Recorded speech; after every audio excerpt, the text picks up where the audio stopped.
kita harus organisasi ataupun individu ataupun perusahaan harus seperti pohon pisang, yaitu semuanya bermanfaat, Mas. Filosofi pohon pisang. Jadi kami punya semangat yang sama melalui Federasi Serikat Pekerja Panasonic Gobel. Bagaimana bisa memberikan kebermanfaatan yang paling utama tentu keberadaan kita bermanfaat buat negara, buat masyarakat. Nah, kami melihat peluang yang diberikan oleh pemerintah untuk membangun BLK ini salah satu cara untuk mewujudkan kebermanfaatan kita.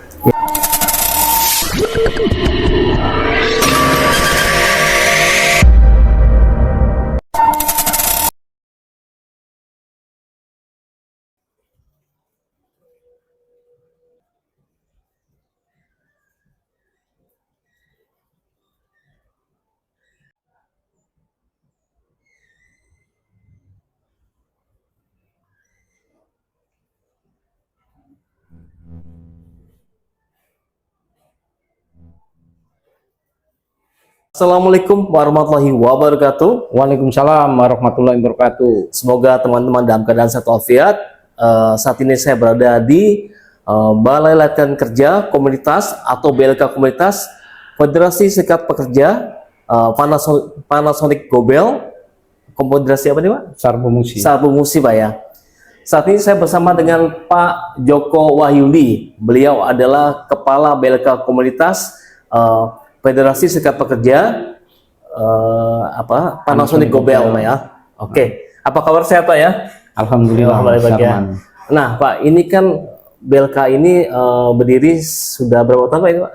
Ini sudah dari 4 Mei 2021, berarti 4 tahun lebih lah. 4 tahun 2 bulan. 4 tahun 2 bulan, Pak ya. Kan pemerintah dan Kemenaker telah melaunching BLK komunitas pada dari tahun 2017, baik yang komunitas agama, lembaga keagamaan, Pak ya, maupun komunitas serikat pekerja dan serikat buruh. Nah, ini kan sudah ribuan BLK komunitas yang telah berdiri, Pak ya, sudah melakukan program-program pelatihan vokasi.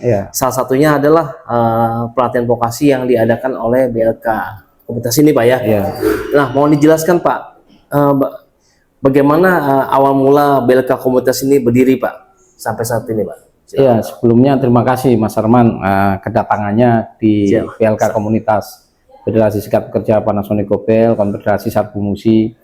Ya, memang tadi saya sampaikan BLK ini didirikan tahun 2021, tepatnya tanggal 4 Mei. Sebenarnya bertepatan dengan Hari Buruh, namun karena satu hal, Bu Menteri bisa datangnya tanggal 4, akhirnya peresmiannya kita undur tanggal 4. Memang tadi sampaikan bahwa kenapa kita memilih BLK. Sebenarnya awalnya kita nggak berencana untuk BLK, Mas. Karena memang kami ini Federasi Serikat Pekerja Panasonic Gobel ini terilhami oleh pendiri perusahaan Bapak Thoib Muhammad Gobel bahwa kita harus organisasi ataupun individu ataupun perusahaan harus seperti pohon pisang, yaitu semuanya bermanfaat, Mas. Filosofi pohon pisang. Jadi kami punya semangat yang sama melalui Federasi Serikat Pekerja Panasonic Gobel.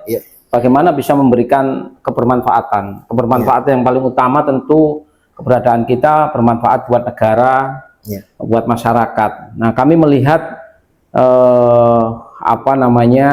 peluang yang diberikan oleh pemerintah untuk membangun BLK ini salah satu cara untuk mewujudkan kebermanfaatan kita. Nah, kita coba meng-apply karena sejak tahun 2016 kita sudah membeli tanah atas nama organisasi Federasi Serikat Pekerja Panasonic Gobel seluas hampir 700 meter, 600 sampai 700 meter. Dan kebetulan ini sesuai dengan persyaratan yang ditentukan oleh pemerintah, harus kepemilikan tanah lahan. Nah, kami menyambut baik itu dan coba apply ke pemerintah, apakah kita memungkinkan untuk bisa mendirikan BLK komunitas. Nah, di dalam perjalanannya dalam proposal itu kita pilihlah BLK komunitas di bidang teknik pendingin gitu. Singkatnya seperti itu ya. Oke gitu Pak. Ini waktu mulai pelatihan apa namanya teknik pendingin Pak ya? Ya. Berapa awal ini Pak? Apa siswa terus apa yang diberikan Kemnaker dari kepada BLK ini Pak? Mungkin program atau lainnya mungkin bisa dijelaskan Pak awalnya Pak? Ya, pertama kan memang pemerintah ini membantu ya di dalam pendirian BLK ya. Dari pengelolaan pembangunannya sampai nanti akan diberikan pelatihan. Dan kita melihat bahwa tujuan dari pemerintah sendiri membangun BLK kan ini sebenarnya salah satunya adalah ingin menciptakan tenaga-tenaga terampil ya sesuai dengan bidang uniknya di tempat BLK itu masing-masing gitu. Dan diharapkan sebenarnya pemerintah diharapkan nanti bisa mandiri gitu. Bahwa dalam proposal kami seperti harapan pemerintah bagaimana agar BLK itu bisa mandiri, tentu kita tidak hanya mengandalkan dari program pemerintah Pak. Jadi kita mempresentasikan hal ini kepada tentu partner-partner kita. Yang paling utama adalah tentu produsen dari AC itu sendiri, yaitu PT Panasonic Manufacturing Indonesia. Nah, kita menyampaikan pimpinan Panasonic bahwa ini kesempatan yang baik untuk berkolaborasi antara pemerintah, antara perusahaan dan serikat pekerja untuk membantu bersama-sama menciptakan tenaga-tenaga terampil yang nantinya bisa mandiri secara secara mandiri berkat keterampilannya, bisa menciptakan lapangan kerja itu sendiri tentunya gitu. Waktu awal ini pelatihan vokasi berapa apa namanya siswa atau peserta pelatihan Pak ya? Terus dari mana aja Pak? Ya sebenarnya ketika kita mempresentasikan ke perusahaan gitu ya, PT Panasonic itu mendapat sambutan yang dukungan yang luar biasa, bahkan dukungannya bukan hanya terkait dengan peralatan tetapi dukungan program. Bahkan sebelum program bantuan dari pemerintah itu kita sudah menjalankan pelatihan yang disponsori oleh PT Panasonic. Tempatnya jadi ini memang benar-benar kolaborasi ya. Jadi kita awal bulan September itu sudah bisa melakukan pelatihan dari Panasonic dan kemudian bulan Oktober kita melakukan pelatihan dari bantuan dari Kemenaker gitu. Bantuan dari Kemenaker itu sendiri sebenarnya setiap tahun antara dua kali gitu. Dua paket ya. Akhir-akhir ini karena efisiensi jadi satu paket. Tentu alhamdulillah kami sendiri sampai sekarang ini sudah melakukan pelatihan sebanyak kurang lebih diikuti 13.000 dari tahun 2021 sampai saat ini. Kalau dari pemerintah sendiri itu 16 kali 2 32 setahun ya. Tapi kalau dari dukungan terutama Panasonic, dari banyak pihak ya, ada dompet duafa, ada teman-teman yang yang kena PHK atau perusahaan-perusahaan yang menyiapkan karyawannya untuk pensiun, itu semua berlatih di sini Pak. Termasuk juga guru-guru dari SMK seluruh Indonesia. Guru SMK sendiri SMK seluruh Indonesia di bidang teknik pendingin, latihan teknik pendinginnya di sini. Gitu Pak ya. Berarti ini semua kalangan bisa ikut pelatihan? Bisa Pak. Jadi di sini itu ada 4 program ya. Pertama skilling. Skilling ini sasaran kita adalah teman-teman tenaga kerja yang baru mengenal tentang keterampilan di bidang teknik pendingin. Ya misalkan teman-teman anak-anak SMA karena dia nggak bisa masuk kerja, dia ingin mencoba pelatihan di bidang teknik pendingin, nah kita menyediakan itu. Atau termasuk juga teman-teman dari perusahaan kerjanya gitu lain gitu ya. Terus yang kedua reskilling. Reskilling ini biasanya kita fokuskan kepada orang-orang yang teman-teman yang tidak beruntung karena satu dan lain hal harus pindah skillnya karena misalkan pabrik ditutup, PHK. Kayak kemarin tuh baru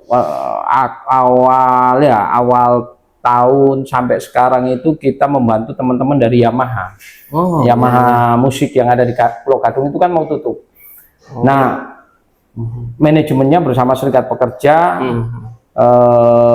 melakukan pelatihan ya. Salah satu pelatihan yang dipersiapkan untuk karyawannya itu tentang pelatihan keterampilan teknik pendinginan kerjasama dengan kita. Berapa orang tuh, Bang? Sekarang itu sudah hampir 6 batch ya. Satu batch itu sekitar 10 sampai 15 orang. Dari itu Pak, Yamaha tadi Pak. Dari Yamaha ya. Terus juga ada dari teman-teman Indosemen, ada dari Pelindo. Nah, itu reskilling itu memang kita peruntukkan bahwa teman-teman yang beralih keterampilannya ya, dari sebelumnya mungkin bekerja di bidang sektor musik, sekarang mau menjajaki bidang teknik pendingin gitu. Terus ada yang terakhir itu upskilling. Upskilling Pak ya. Nah, upskilling ini program-program yang kita peruntukkan kepada teman-teman teknisi AC yang sudah berjalan gitu. Artinya mereka memang praktisi di bidang teknik pendingin. Karena satu dan lain hal kan teknologi AC ini terus berkembang, berkembang ya. Jadi dia harus mengikuti perkembangan teknologi AC itu sendiri. Betul. Nah, bagaimana mereka bisa mengupdate sehingga mereka bisa masuk pasar-pasar ataupun konsumen yang mungkin sudah AC-nya sudah berubah dari AC yang zamannya dia berkecimpung di bidang teknik pendingin. Nah, tentu ini dibutuhkan oleh mereka, karena kalau mereka tidak diupdate skillnya, dia nggak bisa mencari nafkah melalui bidang teknik pendingin itu. Betul. Sementara kan pemerintah juga punya keterbatasan. Dan keberadaan BLK teknik pendingin ini sangat bermanfaat sekali buat mereka yang selama ini mungkin mereka susah untuk mendapatkan upskilling, update tentang teknologi AC. Mungkin by trial ataupun praktis di lapangan aja yang itu tentu akan berisiko merugikan konsumen ya. Dan reskilling juga kita peruntukkan pada teman-teman guru-guru SMK yang mengajar di bidang teknik pendingin di sekolah-sekolah. Tentu ini juga kurikulumnya satu harus disesuaikan dengan kurikulum yang sudah berkembang di industri. Begitu juga dengan peralatannya. Nah, kita sangat senang bisa membantu teman-teman guru SMK ini agar mereka juga bisa memberikan pelatihan yang sesuai dengan perkembangan zamannya kepada anak-anak didiknya. Yang terakhir sebenarnya bukan program inti, yaitu CSA. Jadi kami juga di dalam pelaksanaan pelatihan itu salah satu praktek kita lakukan di luar, yaitu praktek maintenance AC. Itu biasanya kita akan datang ke masjid, musola ataupun gereja ataupun wihara, tempat-tempat ibadah ya yang menggunakan AC ya, itu maintenance AC-nya kita lakukan. Sembari teman-teman yang berlatih ini langsung praktek di di konsumen kayak gitu. Gitu Pak. Tadi kalau saya ulang berarti yang pertama adalah tadi apa? Reskilling, sama upskilling. Berarti tiga ini Pak. CSR-nya ya kita bersih-bersih tempat-tempat ibadah gitu Pak. Mereka tahu ini Pak, BLK ini di mana biasa Pak, BLK komunitas ini Pak, dalam mereka ingin belajar Pak? Pertama kita punya media sosial Mas.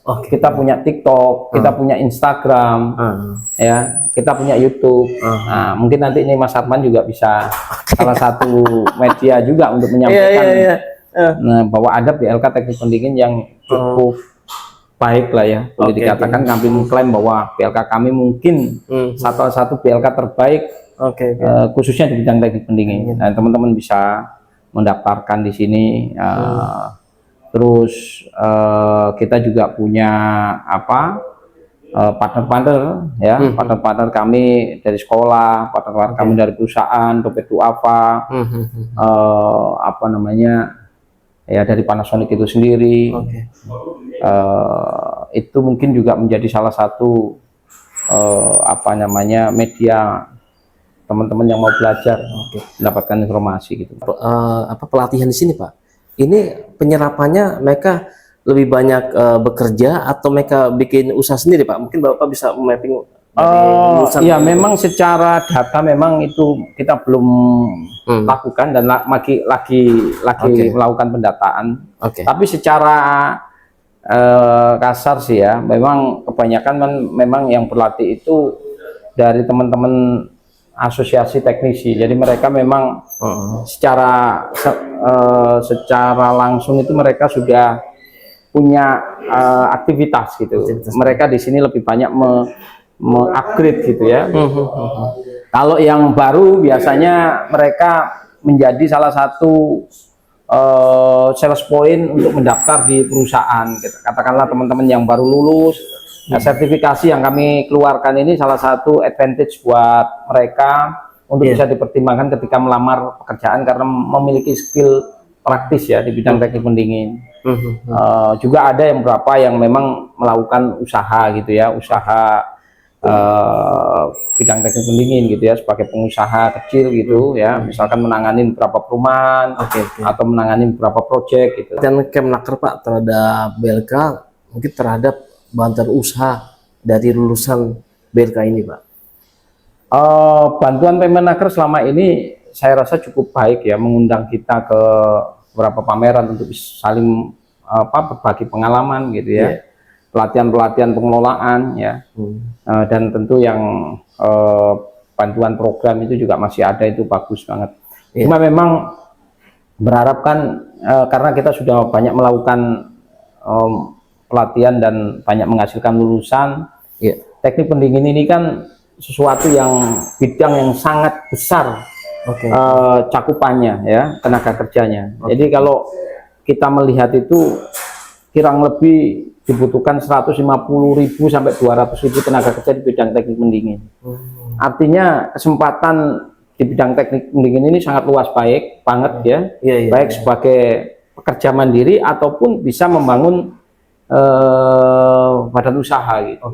Tentunya ke depan kita berharap memang ada stimulus lah ya dari pemerintah terkait bagaimana bimbingan atau bantuan agar mereka bisa mandiri, bukan hanya sebagai pekerja mandiri, tetapi juga bisa ditingkatkan levelnya sebagai pengusaha kecil gitu, sehingga mereka juga bisa menciptakan lapangan kerja buat teman-temannya yang lain. Nah, kami pun siap menerima amanah ketika memang diberikan mandat pemerintah untuk membina mereka gitu. Pak, kendala apa ya Pak yang dialami oleh lulusan BLK ini Pak? Mungkin entah dalam mereka buka usaha atau mungkin kalau bekerja mungkin nggak ada masalah Pak ya, tapi yang ingin usaha gimana tuh? Ya, kendala secara garis besar sih ada dua hal Mas.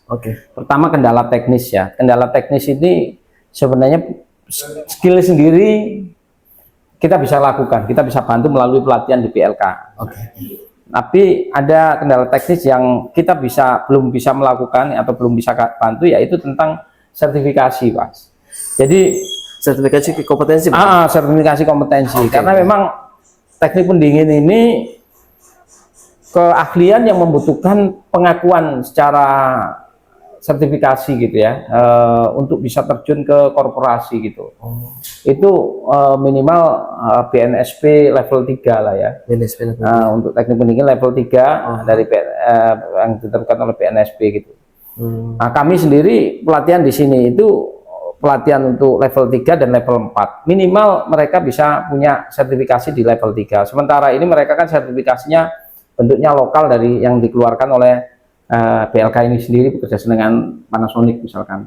Tapi kita berharap ke depan ada bantuan dari BNSP karena untuk mendapatkan sertifikasi itu kan mahal. Mereka harus bayar misalkan 3 juta lebih kan.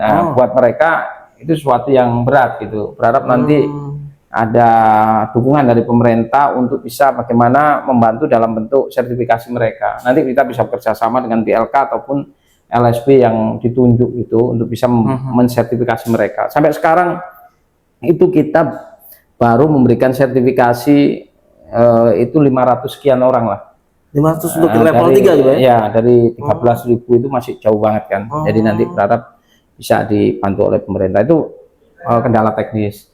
Kendala non teknisnya memang karena mereka ini rata-rata memang dari kalangan yang duafa ya, dalam arti marginal lah ya, karena memang tidak cukup punya modal untuk bisa katakanlah melanjutkan sekolah yang lebih tinggi ataupun melakukan kursus yang lebih mahal gitu ya. Karena di sini kebanyakan ada yang disponsori, ada yang disponsori dompet apa atau Panasonic. Jadi memang mereka membeli ini rata-rata memang karena tanda kutip ada yang mensponsori gitu. Sehingga dukungan yang lain yang diperlukan yaitu bagaimana mereka punya peralatan untuk menjadi teknisi. Itu sebenarnya murah ya, kayak misalkan kompresor, plastik untuk apa namanya, untuk cover ketika membersihkan AC gitu ya.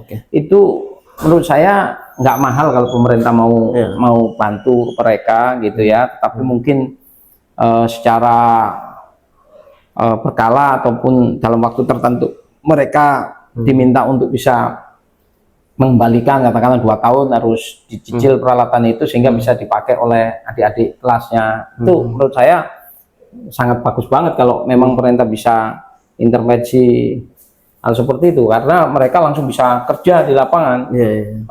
Mas Arman tahu bahwa bisnis maintenance AC itu nggak kaleng-kaleng Mas jumlahnya Mas.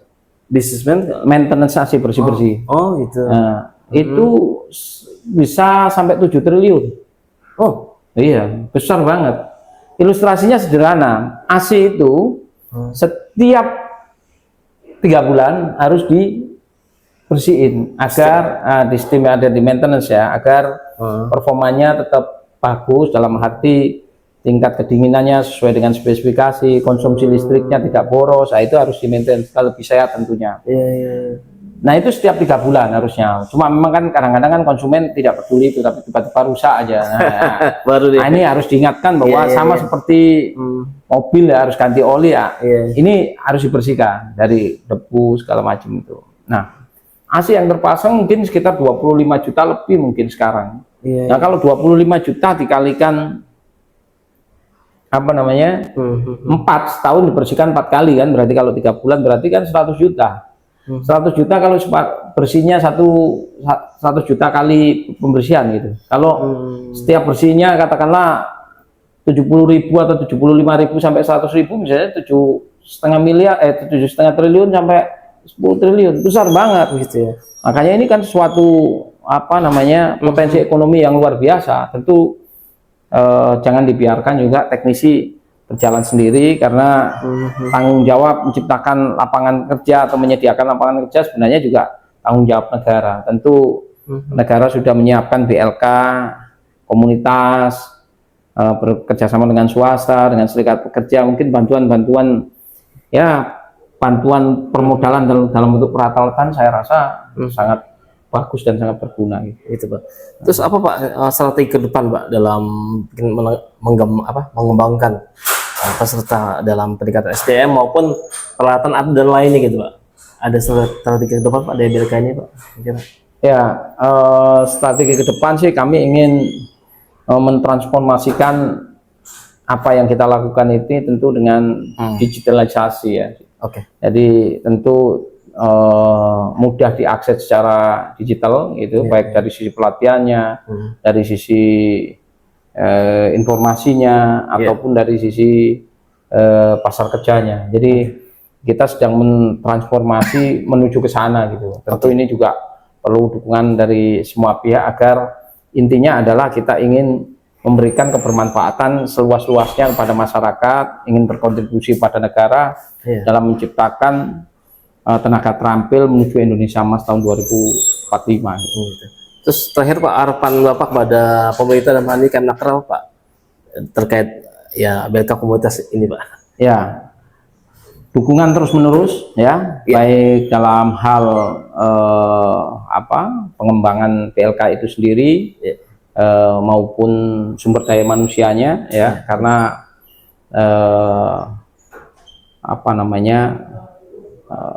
kita juga perlu di-upgrade gitu ya, mungkin terkait dengan soft skill kita ya.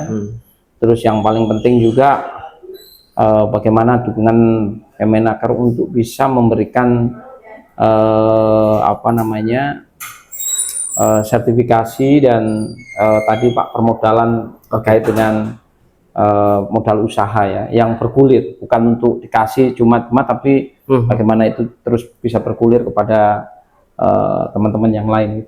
Saya rasa itu secara kontinu Pak ya, secara kontinu ya. Ya misalkan menghasilkan modal, kalau petani kan dikasih traktor, nah ini dikasih kompresor ataupun peralatan maintenance lah ya, itu kan nggak mahal ya. Tapi mereka dikasih tanggung jawab untuk merawatnya dan mengembalikannya dalam waktu 2 tahun misalkan, kayak gitu kan bisa dipakai untuk adik kelasnya nanti gitu. Siap. Oke, terima kasih kesempatannya Pak. Aku masih asosiasi juga Mas. Asosiasi juga ya Pak. Asosiasi Teknik Pendingin. Mereka belajar di sini juga untuk upskilling tadi yang saya sampaikan. Ini belajar tentang apa Mas? Maintenance. Oke. Sebelumnya pernah belajar di sini? Pernah ya? Ini reskilling, skilling atau apa Pak? Ini upskilling Mas. Karena dia sebenarnya sudah berkecimpung di bidang teknik pendingin. Nah, dia meningkatkan keterampilannya, mengupdate keterampilannya sesuai dengan perkembangan teknologi AC yang sekarang. Berapa orang dari sini? 5 orang ya. Oke, kita ke sana Mas. Ini pendiri Serikat Pekerja kami Pak. Ketua kami yang meninggal ini. Nah, ruang prakteknya Pak Guntur Nugroho ini salah satu juga aktivis kami yang meninggal saat bekerja ya. Nah, ini ruang prakteknya. Ini ruang prakteknya. Kalau ini AC, ini berarti modul untuk AC residensial level 3. Kalau yang di atas ini pelatihan AC untuk level 4. Level 4 itu AC sentral yang banyak terpasang di kantor-kantor, rumah sakit, mall gitu. Itu tingkat kesulitannya level 4 Pak ya? Level 4, level paling tinggi di sini Mas. Di Indonesia. AC sentral yang tadi indoornya ada di dalam. Nah, ini bantuan dari Panasonic, ini mahal Mas. Satu set ini di atas 100 juta. Satu setnya ini. Gitu Pak ya? Nah, kami juga punya geraha. Sebenarnya geraha ini fungsinya 2. Pertama fungsinya dia untuk seremoni pembukaan gitu ya. Tetapi karena permintaan pelatihannya banyak, tidak cukup 1 kelas. Sekarang dijadikan kelas juga. Tambah kelas Pak. Ini sedang latihan teori.